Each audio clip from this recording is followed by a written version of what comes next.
Have you ever loved someone so much that their betrayal felt like it physically tore you apart? It was a Tuesday, the kind of dreary, gray Chicago day where the wind whips off Lake Michigan and bites right through your coat. I was standing in our bedroom, the one with the big bay window overlooking Lincoln Park, and I found it. Tucked away in the back of Amelia's closet behind a stack of old yearbooks was a small velvet box. But it wasn't a gift for me. It was a man's watch, expensive and engraved with a single initial, J. My heart didn't just sink. It plummeted into an icy abyss. Because in that moment I knew my world was about to end. I also knew she had no idea that I was about to end hers. If you genuinely enjoy our stories, please subscribe to the channel.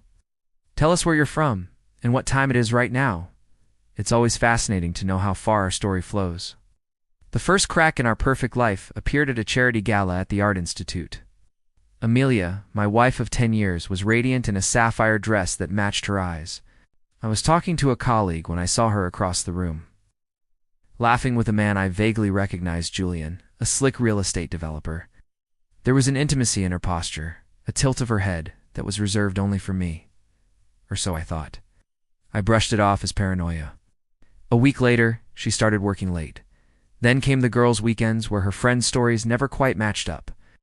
The woman I married, the one who'd cry during sad movies and hold my hand during thunderstorms, was becoming a stranger. She grew cold, distant, her phone always face down, a passcode suddenly protecting her world from mine. Her arrogance was staggering. She'd walk in at 2 a.m, smelling faintly of a cologne that wasn't mine, and kiss my forehead while I pretended to be asleep.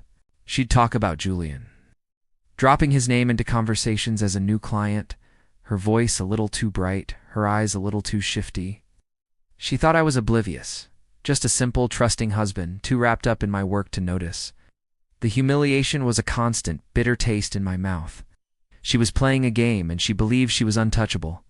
One night I followed her. I told her I was flying to Denver for a conference.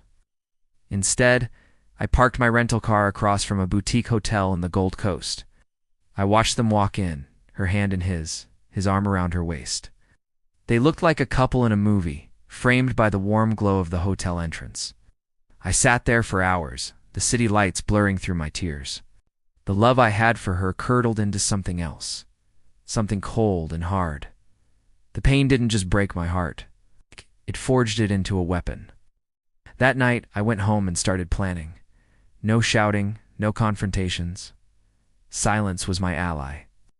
I hired a private investigator, a discreet ex-cop, who documented everything. Photos, hotel receipts, text messages I recovered from our shared cloud account. I learned that Julian wasn't just some fling. They had been seeing each other for over a year. She was helping him use company funds from her marketing firm to finance his failing real estate projects. My grief turned to calculating rage. While she was living her double life, I was building her cage. I met with the best divorce lawyer in Chicago, laying out the evidence of infidelity and financial fraud. I systematically moved my assets, securing my finances, creating a new life she knew nothing about. I even set up an anonymous tip line to her firm, its board of directors, and the IRS. The day I chose for the reveal was our 11th anniversary. I had booked a table at our favorite restaurant, the one with the panoramic view of the skyline where I had proposed. She arrived late, breathless and beautiful, apologizing about a work emergency. She didn't notice I wasn't wearing my wedding ring. She didn't notice the empty space on my wrist, where the watch she gave me used to be. She launched into a story about her day, a web of lies so intricate and practiced. I just smiled. Then, as she paused for a sip of wine, a man approached our table. "Amelia Thompson?" he asked. She nodded, annoyed at the interruption. "You've been served?" He handed her a thick envelope. Her face went pale as she pulled out the divorce papers, followed by a lawsuit from her own company and a notice of a federal investigation. Her eyes darted around the room, which had suddenly gone quiet. At another table, Julian was being served with identical papers. His smug expression dissolved into pure panic. I watched her world crumble in real time. Her phone began to buzz incessantly with calls from her partners, her parents, her friends. The public humiliation was swift and brutal. She looked at me, her eyes pleading. The mask of the untouchable queen finally shattered. revealing the terrified, deceitful person underneath. How could you? I leaned forward, my voice low and devoid of all emotion. You showed me how. Then I stood up, placed $200 on the table to cover the meal she would never eat, and walked away without looking back. I never saw her again, but I heard the stories. Fired, disowned, friendless, and facing years of legal battles. Sometimes, late at night, I stand at my new apartment window, looking out over the same city.